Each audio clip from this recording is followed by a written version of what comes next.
Insoumise. Mais d'abord, votre Club Culture Europe 1.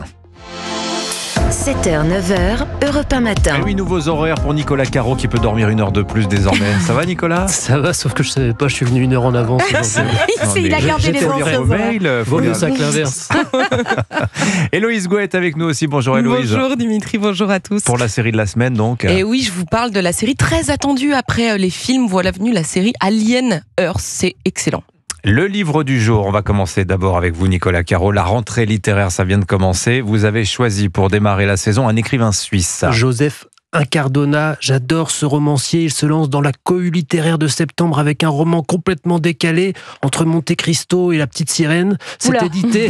C'est décalé, ouais. Édité chez Finitude. Ça s'appelle Le monde est fatigué. Rien que le titre. C'est l'histoire d'Ève, une sirène. Ah, c'est un conte alors. Hein. Même pas. C'est une sirène d'aquarium. Vous savez, c'est une femme qui se déguise, qui ensuite fait des chorégraphies dans l'eau avec une monopalme en queue de poisson. C'est inégal comme exercice.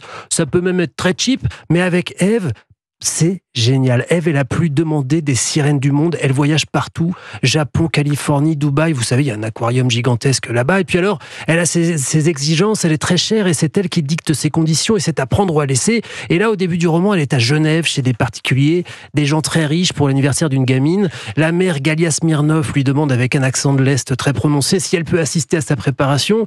C'est niette. Et elle fait une drôle de tête, la Galia, parce qu'elle n'a pas tellement l'habitude qu'on lui refuse quoi que ce soit. Mais enfin, c'est comme ça. C'est Ève. Pourquoi elle refuse qu'on assiste à sa préparation?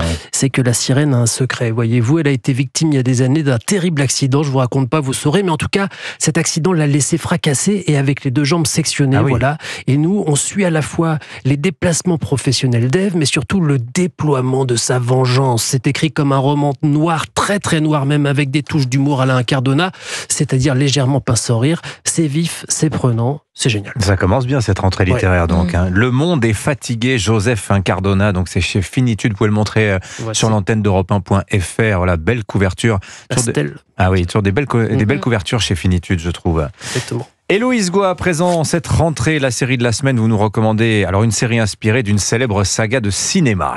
J'ai jamais vu une chose pareille. Attendez, ça bouge. On dirait qu'il y a une vie organique. Ça m'a traumatisé. Dans l'espace, Anissa, personne ne vous entendra crier. Vous reconnaissez sûrement ce film de Ridley Scott, sorti en 79 avec Sigourney Weaver, Alien, le 8e passager.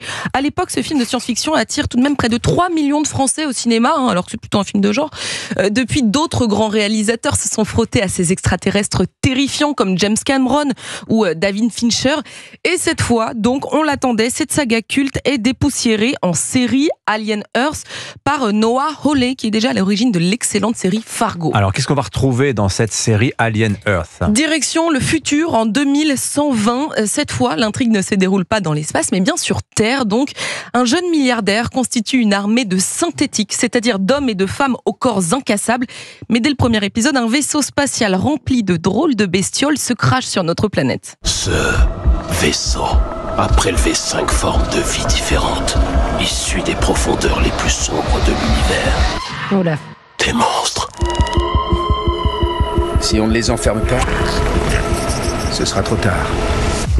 Bon, ils vont s'évader. Bah oui, il est possiblement déjà trop tard. Évidemment. Je ne vous en dis pas plus. Alors, ce qui fait la force de cette série, en plus des effets spéciaux époustouflants, en plus de l'esthétique futuriste très réussie, et on trouve de nouveaux monstres aussi par rapport au film, c'est aussi son ambiance, tantôt inquiétante, horrifique, mais aussi métaphysique. Oui, parce que cet Alien 2025 aborde des thèmes très actuels, comme l'intelligence artificielle de plus en plus envahissante, ou encore les défis moraux de la science. Aujourd'hui, c'est beaucoup plus profond que ça n'en a l'air. J'ai adoré, Dimitri. Bon, est-ce qu'on peut regarder la série sans avoir vu les films? Eh oui, l'intrigue peut tout à fait se regarder indépendamment des films, mais les fans de la saga apprécieront les nombreux clins d'œil et références. Évidemment, on croise par exemple un chat roux qu'on trouvait dans l'œuvre initiale de Ridley Scott qui est d'ailleurs producteur de la série. Voilà, Alien Earth, série en cours de diffusion sur la plateforme Disney+, et c'est donc un nouvel épisode chaque mercredi. Il y en a combien? Il y en a déjà 3 de disponibles, en tout je crois qu'il y en a 10.